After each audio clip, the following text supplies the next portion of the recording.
Since I've had the A7C, the primary lens that I've been using is this 20mm 1.8.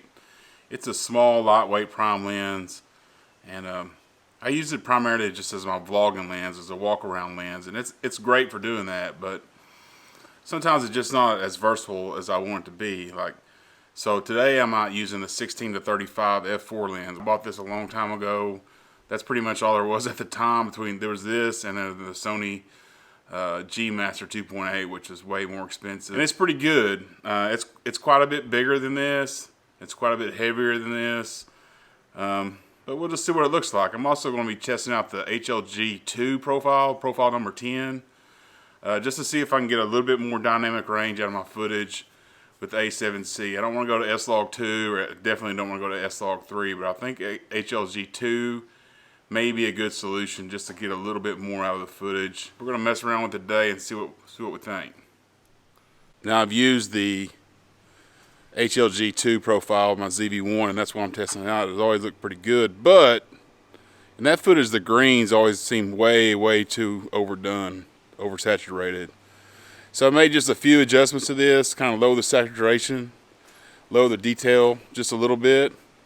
And maybe I won't have to go back in a post and correct the greens. Like I noticed I'd always have to correct the greens in my ZV-1 footage while using HLG2 because they were just way crazy. And it's kind of nice being able to zoom in and out a little bit, especially when you're just kind of running a gun and you don't know what you're going to shoot.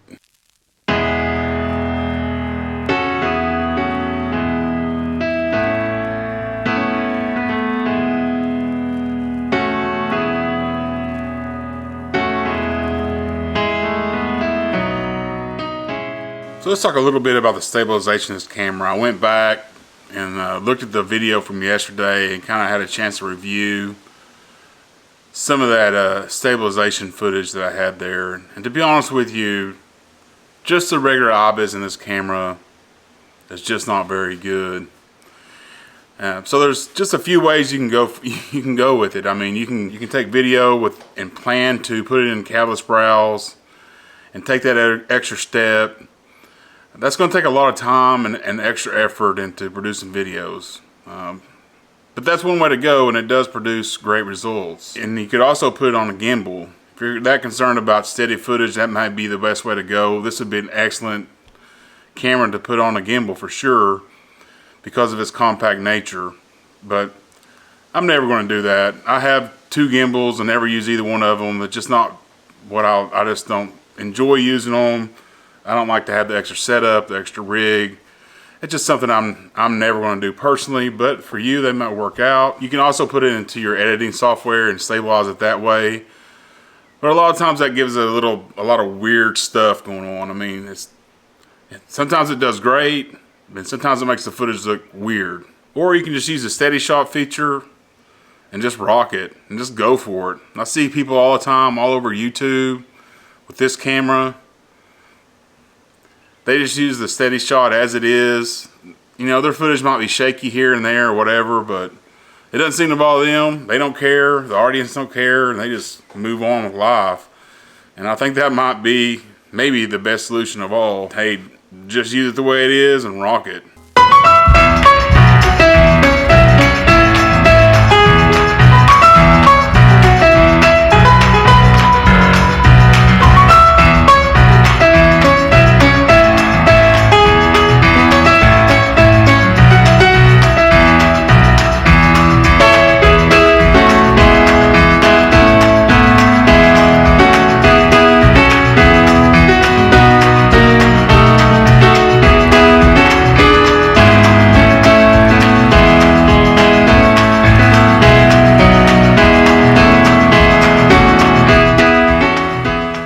If you ask me, it's a real shame that Sony didn't put the active stabilization in this camera. The active stabilization I found does a really good job of kind of finding the balance between cropping in, weird stuff happening, and decent stabilization.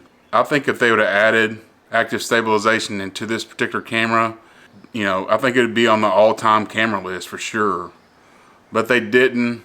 You're stuck with what we have. They'll never add it in firmware update.